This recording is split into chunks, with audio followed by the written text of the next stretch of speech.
Hi, I'm Mike. Calving season is nipping at our heels, and it's ready to start any day now. Being ready for the busiest time and one of the most important is essential as we head into calving on our Wyoming Life.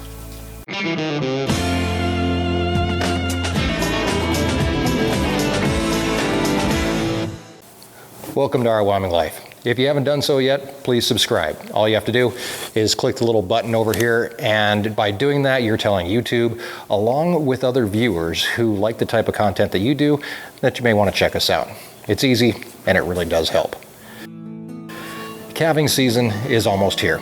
9 months ago, we turned the bulls out with the cows to do what bulls do, and now it's time to start reaping the rewards of all that time. Cattle gestation is 283 days. Humans are right at 280. But just like people, cows can have early calves, and they can have late calves. With 150 cows all competing for the attention of 7 bulls that were out last breeding season, obviously they aren't all going to have their calves at the same time. Cows only come into heat once every 18 to 24 days, and a bull can only work so hard in one day. But an average around here is that 3 or 4 cows are going to get pregnant every single day during breeding season. Bulls are left with the cows for 60 to 90 days, or 3 full cycles for each cow, hopefully giving everybody a chance to have a date with the bull.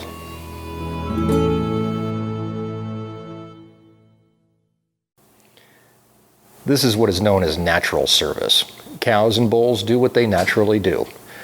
We only control the time frame in which they do it, so that we know when calves are going to be born. The other option is artificial insemination, in which cows can be given a series of shots to bring them all into heat around the same time. Then a straw full of bull semen is deposited into the reproductive tract of the cow. Now, there are benefits to this method, including a very controlled time period in which you're going to be calving, and a more uniform size of calves when it's time to sell. Studies have shown that natural service is less expensive, averaging about $30 per pregnancy, where synchronization and AI can be about $45, not including the fairly substantial investment in equipment and facilities needed to do it. In addition, you'll more than likely still need what they call a cleanup bull, and his job is to hang out and mate with the cows that the AI process might have missed. My hope here on the ranch is to someday be able to move into an AI program once we can meet the many challenges associated with its proper implementation. In the meantime, here's where we are. Bulls and cows, doing what bulls and cows do au natural. Roughly 283 days since the first meeting of the two, we have to be ready for what is to come, and that means a fresh baby calf, or sometimes 2.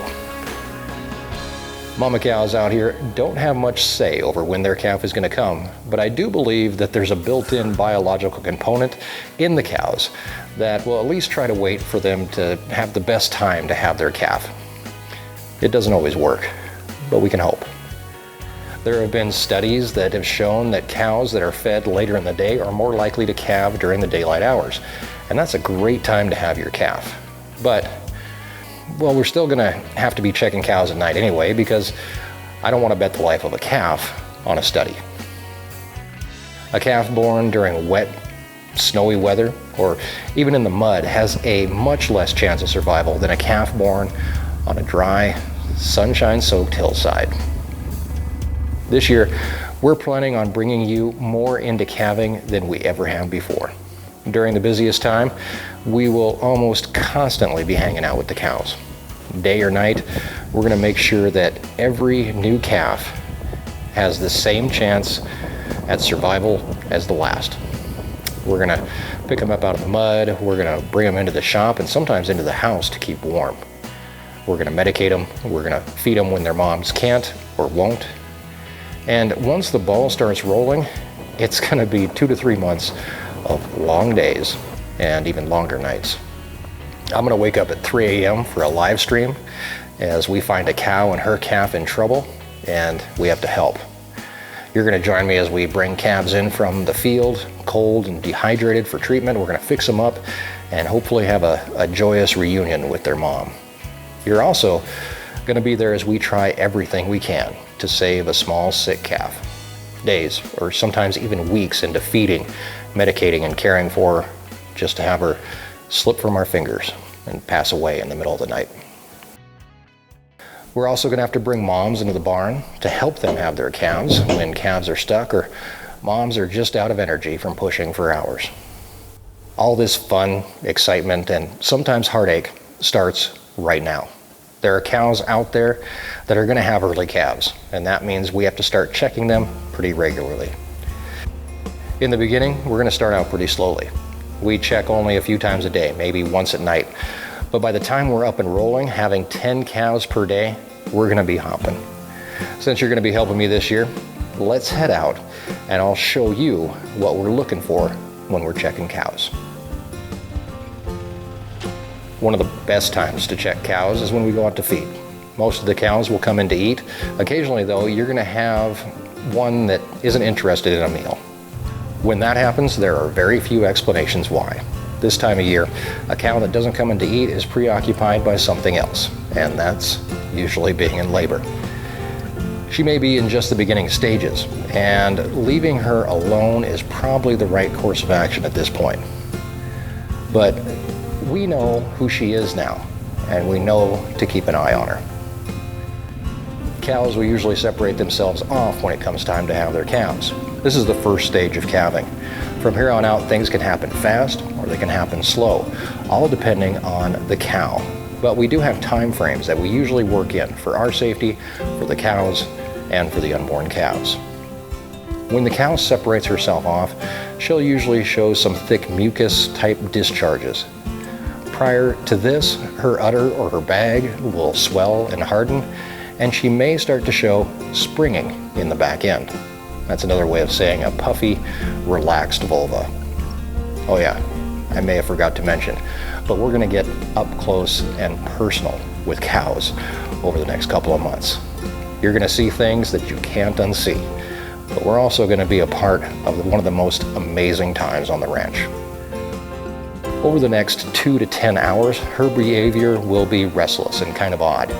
She may appear to be hypnotized at times, staring off into space. She may pace or paw the ground or spend a lot of time laying down and getting back up again. During this time, it's important to give her space. The more you bug her, the farther away she's going to move. And that means farther from the barn if there's a problem and farther from help. Eventually, you're going to see a bag hanging out of the back end of her. As long as that bag is intact, you're usually safe. But at some point, it's going to rupture. That's the beginning of stage 2 in the calving process. This is when contractions will start.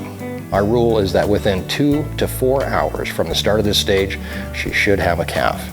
If she doesn't, you may need to help. But that'll only be about 10% of the time. Only 1 out of 10 births should you have to help at all. The rest will happen without any intervention from you. But you have to be ready.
So with that, we're ready to dive into calving, and we look forward to whatever we have in store.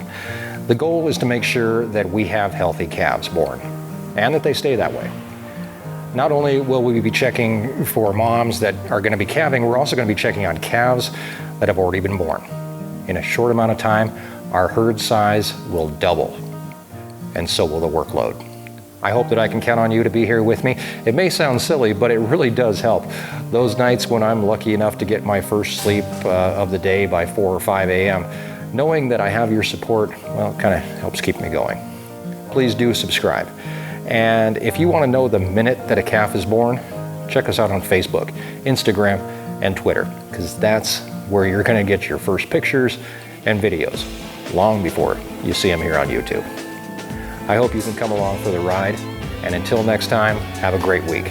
And thanks for joining us in our Wyoming Life.